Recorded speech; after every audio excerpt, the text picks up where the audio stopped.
Hello, everybody! Anime Reflux! Woo! And this week we watched. Okay, let me find it. It Is was. there an English translation to this? Like, It's. it feels weird Zui there is. Su Jiang Zhong. The Or English just bloody code. bloody code, yes. Zui I'll Su Jiang Zhong. if I can get my opinion on this out of the way Sure. right at the outset. This seems like Death March done well in a darker way with a couple of hints of Etotama grade comedy. It is this is the this is a show, like, this is a concept I have seen multiple times where main character is boring average man working in 9 to 5. Like, the whole beginning scroll, which is animated and not like 3D, is the start to every kind of isekai style Hmm. light novel, or just any light novel in general, really. You're not wrong. I was fully expecting him to just suddenly fall asleep while playing his phone game and wind up in the game. Yeah, Yeah, It- you're and not wrong. it's Also, don't be a snob about animation. Both kinds are still animation. no. I'm not saying anything about the. I don't have any problem with the animation. I was just talking about. It's a very kind of. It's 2D animated, and it's giving the kind of same old scrawl that you get at the beginning of most light novels. And I looked it up, and this actually originated as a webcomic, Chinese webcomic. So that's interesting. You can There kind of is see why a it's so colorful. I would there have is a brief section of the introduction that cuts to manga panels, so I kind of guessed that. Yeah, I was just curious whether to see if it was like a novel or anything else first. quite frankly, I would have expected this to be based off of a video game. I can see them turning it into a video game, but yeah. Yeah, it would So- probably end up as one of those what's it like the Daisy mod. I can see So that. Yeah. our main character, whose name I can't really pronounce, I don't even remember hearing it. It's yeah. This is Chinese. We are not anywhere near as familiar with, so it's really hard to keep up with it, but so it goes. So It our also main didn't help that the character- subtitles were kind of busted in one scene, but we The start off first with one? we start off with the main character being like, and now he has a gun, and he walks out into the world, and it's like post-apocalyptic, and then we get the opening. And Which- the grungiest butt rock starts playing. It is just yeah, wow. it's pretty great. I'm not gonna lie. Like if you're gonna set a tone, this is a good tone for this. Mm-hmm. And we get to like actually see him in his daily life. He's at work, with his what we would like to call standard friend number 3867 That sounds Except about the right. subtitles call them NPCs. Yeah, NPC. I feel like that was a scripting thing that they cocked up in the subtitling process, where it's just like, okay, this guy says this, and then this guy says this, but they just left all of that in, and just typed it out like that. It honestly added a bit of amusement. Yeah. Oh, well. I'll say this. I can't help but compare and contrast this to Death March just because it's another corporate slave gets inserted into a video game. The Death March did a lot better job of making the programming part seem interesting. This Well- show doesn't focus on that very much. It's, I it's- don't think it's programming, and two, I think it's not really. Oh It's not a God, video my game. life is misery and basically slavery because I can't do anything but work at any time ever, and more There's just the- he's just yeah. working a job and he's bored of it. he's just working a job. He loves smartphone games, and he kind of discovers that there was a brief bit where the friend is talking with some other NPC, because that's what we're calling them, I guess, who is like, oh yeah, people have gone missing recently. Wow, that's kind of weird. Yeah, and also there is a street gang boss that killed somebody. Yeah. I think. Yeah. Don't worry about him, though. He's completely unrelated to this story, Hmm. right? Yeah. And they, on his way back home, our main character sneezes and is handed a tissue by a bunny girl in a mask with a QR code on her boobs, and the camera likes to linger on her boobs for a long period of time. It likes to linger on boobs in general. Yes, There I it was likes to about linger. to say that happens a lot. More than Yes. one full 4-second shot is just hanging on boobs. More than once. Right then. So the protagonist, accepts the invitation to scan the QR code, thinking that companies are really going out of their way to get people to scan at this point. Hmm. And I will admit that I can see some company somewhere trying that Oh, marketing. absolutely. Yeah. So then he gets on the bus. Bunny Girl watches him leave, and as he goes, we have the sudden game interface, loading bar, and everything around him warps. And he He's falls left. asleep during it. Welcome to Bloody Firmament. And he wakes up and he's in the game world. And everything is post-apocalyptic. The bus is at diagonal angles to the streets. Empty and abandoned. Yep. Um, No people. Well, the bus was literally teleported in. Like it's not going to fit with the setting. Yeah. And so he tries to find people, finds nobody, goes to the front of the bus, the driver's gone, hears something, looks out the front window, doesn't see it, doesn't continue to hear, apparently, the stomping elephant man, but notices when he wrenches open the bus doors and starts trying to kill him.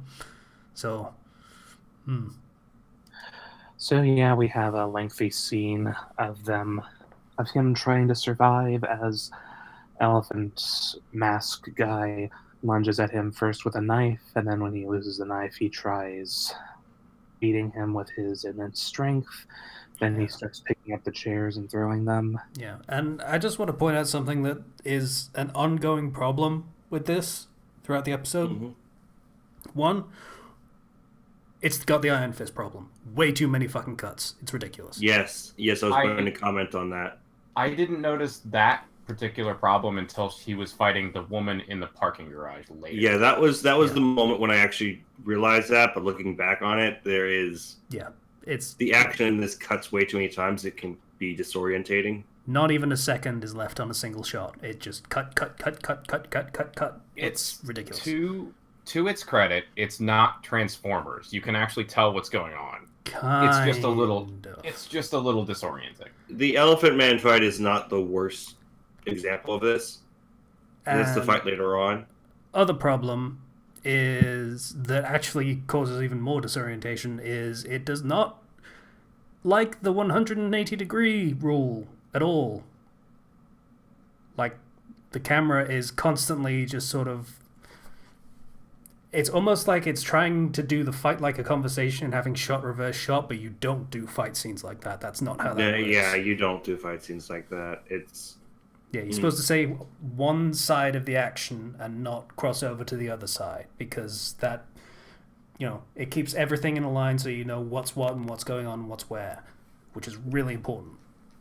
So they... like, if they had the ability to do so, like, even if they were to just make half of the bus transparent just so you could kind of see, or make us look through so we could see it from, like, a side view, that might have helped, considering this was a narrow kind of area that they were in, so they couldn't move around too much horizontally.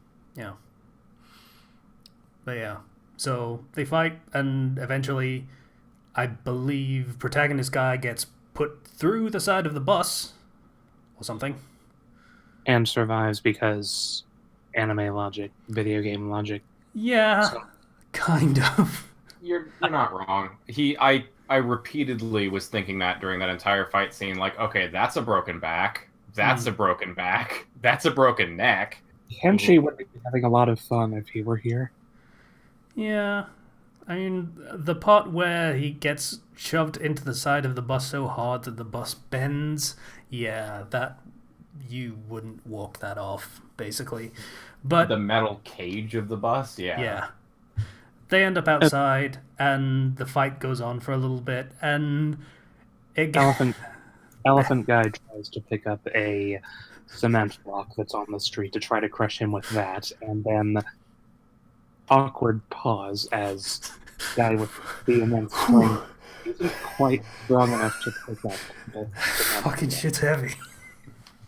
That one, like, when he can't lift it up, that was like the one gag in this entire episode where it's just like, that's pretty good. Yeah, I appreciated that. It was great. That was really funny. And the it was so unexpected, but it worked in the moment. It also... actually... Go ahead. Are you moving on, or...? Well, just... Yeah. Yeah. Go ahead, Casey. So, I like that moment for multiple reasons, not just because it's funny, but also because it kind of sets the tone a little bit. Like, well, not really the tone, but the rules for the reality. Like, yeah, things are a little bit ridiculous, a little bit anime, but not that ridiculous. No one's going to be swinging around rebar or anything. It's mostly reality, with injuries being a little less bad, as they probably would be. Yeah. So, I like that. It kind of sets the rules a little bit. No giant anime swords. Well, no giant anime. Let's not speak too soon here. Yeah, okay, in fairness, yeah. This is still the first episode, so they might go a little further. But, yeah. So, dude runs away, sees a girl, and only grabs... after a brief moment of asking, "Are you serious about this?" He actually pauses to observe with a deadpan expression the guy unable to lift the cinder block. Yeah. Grabs the girl, runs away, finds it's a dead end, and she does not appreciate being dragged around, and basically Aikido throws him to the ground. Mm-hmm. Appropriate onomatopoeia. So, we have our scantily dressed heroine, pink-haired girl, who is more competent than the male main character, but will most likely eventually end up becoming much less competent than him and having to be saved by him. I will say that is too soon to say, because this is a Chinese product, and it might be different. She might die. Yeah, also, they really did not shy away from the whole violence against women kind of thing, and having them fight and be good at it. So, we don't know. I just, like, this is kind of my like, this is my low expectations kicking in, because I've seen this type of trope with the competent female character who gets introduced in the beginning so many times. Oh, I don't blame so many different forms of media that, like, if it doesn't go that direction, I will be pleasantly surprised. Yeah. So, to push things forward a little bit, because this is taking a while, she kicks his ass, kills the elephant man quite easily, and scans the QR code on the thing, on the elephant man, which, by the way, we didn't mention that protagonist got told he has 10 minutes to scan a QR code or he'll die. So she's like, yeah, you go find the next one and fight it on your own. And the scanner, he tries to scan the QR code himself, but it says it's invalid now, which makes sense. I should also sorry, just as the girl is walking away, Guy reflects, oh yeah, he tries going after her, and she holds a knife to his neck, threatening him about it. And in that situation, we have him saying, I didn't know at the time that I would have a lot more interaction with this strange woman, Milan. That name just stuck in my mind because Milan. Okay, but yeah, I feel like that little bit was unnecessary. Of we would have so many adventures together in the future. We don't. You don't It need to tell us introduces that. her, and then it quickly flashes by with information on her on like a side panel, as well as her 3 sizes. So Anime. Even Anime. I mean, Chinese. Chinese or not, it's still anime. Come on. Yeah. So he comes out of the alleyway and everything seems fine, and then the phone goes, "Hey, we're gonna bring you a new QR code. Enter." Oh, what was her motif? Was she a bunny girl or was she a bug girl? I forget. Bird. A bird? Cool. Yeah. Right. Yeah. Bird girl. Also with wow. tits. Yeah. Another one of those shots. Like this is actually like the longest I've seen it linger on. Like the camera doesn't move; it's just on her breast for like 4 solid seconds. Yep. Nobody's talking. Nobody's doing anything. It's just dead air of Look. Tits. We made a nice 3D model, everyone. Focus on this specific part of it. Yeah. It has a chainsaw. So it chases him around with the chainsaw for a little bit. They go into a parking lot,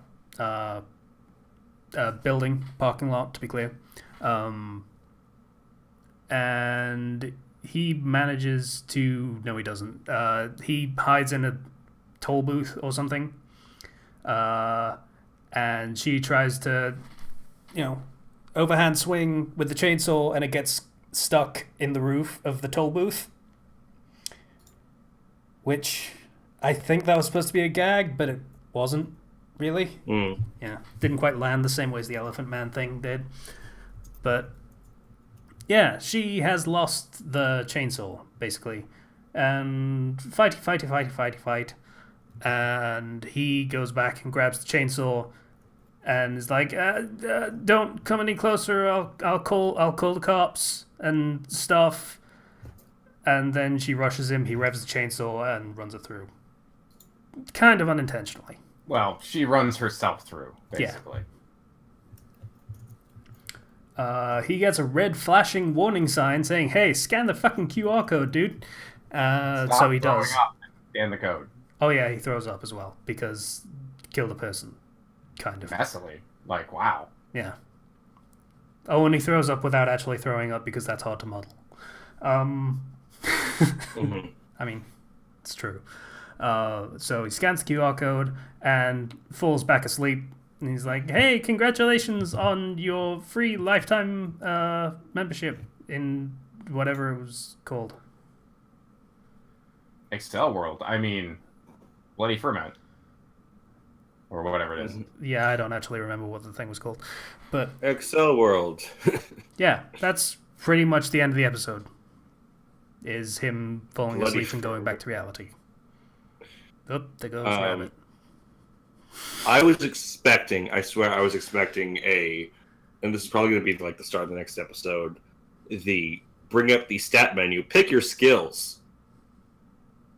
Or something. It's certainly possible. I mean, there has to be some form of incentive to do this. Like, well, there was the cards thing that... I think the cards might play into that, but I don't know. Yeah, she got a blue card that was something, and he got a black card, which was something probably better, based on protagonist powers, so... yeah. Okay, yeah. Fair enough. So... yeah. I wasn't, like... I don't find this show bad, by any measure. I think the animation was actually surprisingly competent in a lot of ways. There were some problems with camera angles and shots, but that's not reprehensible in the sense that I would just stop watching. Yeah, the animation was good. The cinematography was not. Yeah, the animation was good. The story itself, it seems very much like a standard death game style thing that I've seen a few times before, even in actual. Because I have read some things by Chinese authors, as well as just not just Japanese, but Chinese like light novels and novels, and this is a concept that is used in those types of novels. It's not particularly new, but I would have to see how they go from this to actually before I can really judge it. Yeah, I mean, it's pretty standard, but it's not actually bad.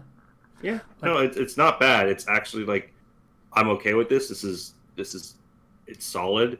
It just doesn't do anything to get like a thumbs up recommended for me. Yeah, if they sent him into the game and he gets treated like God's gift immediately, it'd be like, yeah, okay, another one of these. But it's treating him like shit, and I kind of appreciate that.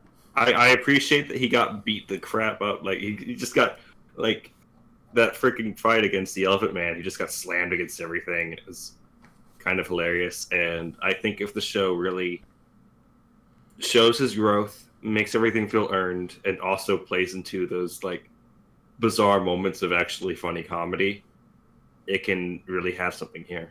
Yeah.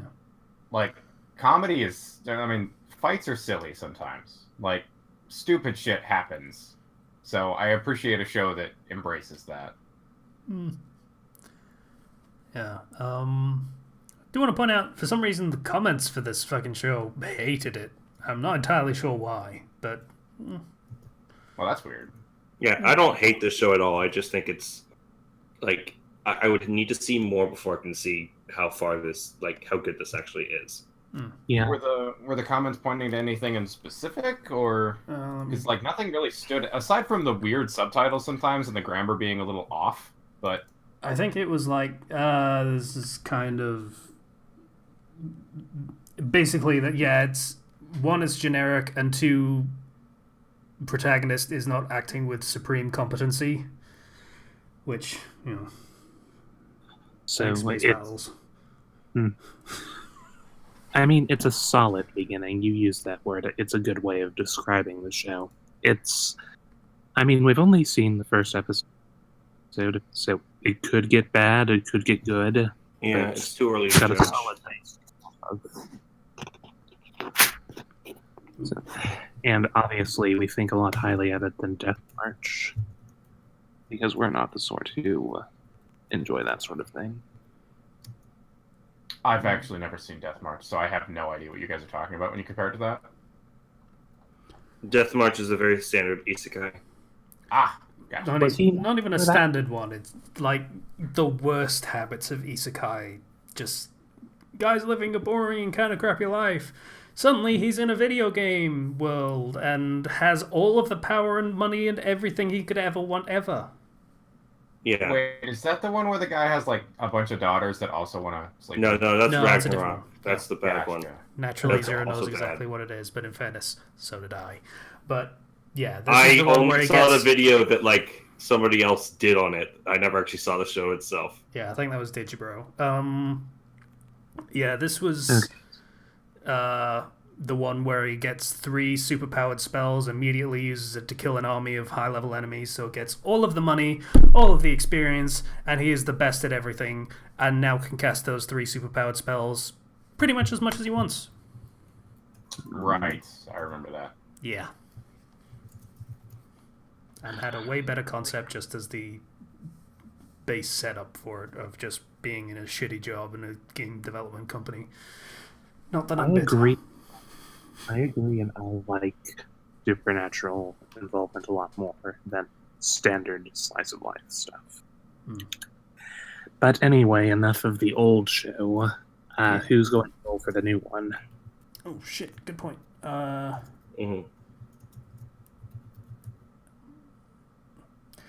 Eeny, meeny, miny, mo, Slicer. No, wait, his internet should have taken me years. Zero, you do it. Okay.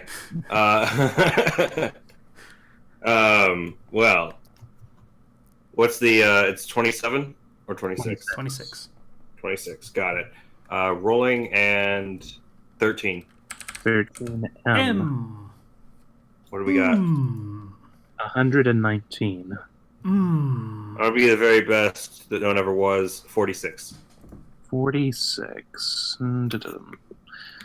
Well, the winner this week is Maple Story. Why does that sound familiar? It does sound familiar. Oh doesn't god, it? that was an MMO. I'm sure it was. Yeah. That's like Oh, phone MMO, Maple isn't it? Story. What's it called again? Oh, Maple Story. This was like the side-scrolling MMO. Oh god. I remember when I played Maple Story back in the day. I think they just released they're releasing a fucking sequel to this game now. Like I saw an ad for it today. Maple Story, what a great South Korean game that I did not realize was South Korean until just now. Maple Story is based on the massively multiplayer online role-playing game of the same name. 10 years ago, the World Tree that protected peace and order of the world. Do you want me to stop so you can do it, Casey? No, you're fine. I just looked up Maple Story 2, and yeah, this was the thing that I saw. And originally it was 2D, and in this one they're doing Minecraft, basically. Oh. But the 2D format was so good. It was so fun. I mean, it was terrible platforming, but it was still good. 10 years ago, the World Tree that protected peace and order of the world was being targeted by an evil organization called the Zakum. The human race led 4 other racers, the brave warriors, the intelligent magicians, the agile archers, and the sly thieves in a fight against the Zakums. In the end, the World Tree activated self-destruction to protect itself. However, the other races thought it was the human race that destroyed the World Tree. When the World Tree was destroyed, most of the races had nothing left, so a number of them went to Maple Island, thinking the ones who stayed would die. They escaped Victoria, no one mentioned her, and lived on a Maple Island, where living is getting harder and harder. Since then, a never-ending war between the different races began. 10 years later, the main protagonist, Al, is determined to revive the World Tree. Al and his companions begin their journey to seek the seeds of the World Tree.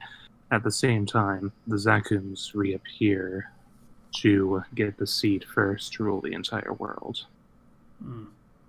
Also, I think Victoria was the name of the continent. I think that's what they were going for. They escaped that to get to the island. Or something. And apparently Zakum, English way of saying it is black wings. So, all of us that actually played Maple Story back in the day, how much did you give a shit about the story? Man, I just really liked being able to explore the towns and places and find new things and also customize my character. I don't even know there was a story. Yeah, same. Like, I was just... One thing I really liked was it was all hand-drawn and the various things you could do. And, like, the only reason why I ended up quitting was my friend who played it with me moved away. And leveling was just too slow. So eventually I just kind of quit. But, I miss Maple Story. I mean, there's a second one coming out. It looks like trash. Yeah, it's Minecraft. Well, like, not really Minecraft, but that other one. Maple Story 1 had a bunch of very beautiful hand-drawn areas. Maple Story 2 looks like it was crapped out. Yeah, that fucking... What was it called? Something Nights. Sphere Nights? Spiral Nights? Something like that. There was a similar kind of game that basically had the Minecraft aesthetic, but crapped out an MMO based on it. And yeah, and this is basically that. But we're not going to review the game. We're going to review the... I kind of would have preferred to review the game, to be perfectly honest. But it is words. It is what it is. That was... Alright. That was the sentence eventually. Man, I miss Maple Story 1. It's like a weird sense of nostalgia. It's just like, if Maple Story 2 exists, they better have the same damage numbers with the same colors. It's like that kind of neurotic nostalgia. And I didn't realize I had this until now. You're an interesting person, Zero. Thank you. You watched the Pokemon anime and wish they had damage bars, didn't you? No. That would have been amazing. I want that. But now I do want that. One moment. If Yu-Gi-Oh can have life points, then we can have damage bars in Pokemon. I mean, Yu-Gi-Oh was a game. So was Pokemon. Yeah, but Pokemon was cockfights. Yu-Gi-Oh was literally just a game. Yu-Gi-Oh is also cockfights. Prove me wrong. I mean, it gets a little sketchy with the whole them having the cards having spirits and shit, but no, it was still just a fucking game. I don't know what patient just Googled, but I can't watch a video. Oh, There. it's the fucking Pokemon Origins thing. Yeah, Pokemon Origins, which I watched and was good. Yeah. It's okay. But that's not what we're watching next week. Anyways, I guess you can just take us out, Casey. Yeah. Bye, everybody. Maple Story. Look forward to it. Did we even give like our final opinions on the show we actually watched? That it was okay, and basically like most isekai or wish fulfillment shows, but okay, and actually had a funny moment or two. And don't okay. forget, the plot revolved around a rabbit.